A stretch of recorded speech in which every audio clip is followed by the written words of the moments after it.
Many people say, "We can't find goodness anywhere. The light of your face has left us, Lord." But you have filled my heart with more joy when their wheat and wine were everywhere. I will lie down and fall asleep in peace, because you alone, Lord, let me live in safety.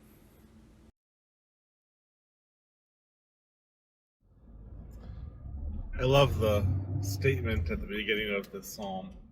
We can't find goodness anywhere. It seems like such a cop out, doesn't it? It's something that we say when we're just like throw our hands in the air, frustrated and angry. We can't find goodness anywhere. No one is good anymore. Right? No one has it together anymore. It almost sounds like the old man ranting, doesn't it? And if you're an old man who's ever ranted, uh, well, anyway, so we read this and we start to feel as though, yeah, they're onto something. There doesn't seem to be any good anymore in the world. Or maybe at least not as much, right?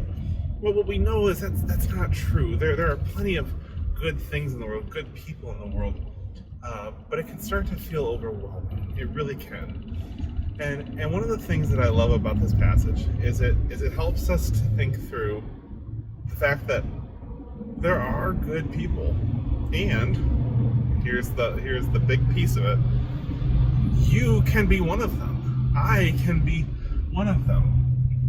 It's a reminder to us that when we look around and say there's no one any good anymore, we forget to look inward.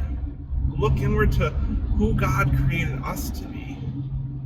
God calls you and created you good. God wants you to be a force of good in this world. And so when we make that declaration, it's almost as though we're throwing in the towel, saying that the goodness that is within me, it just doesn't make any difference. Do you hear how ridiculous that sounds? The goodness that is within me makes no difference. The goodness that God has nurtured in you makes no difference. Of course it makes a difference. It makes a huge difference.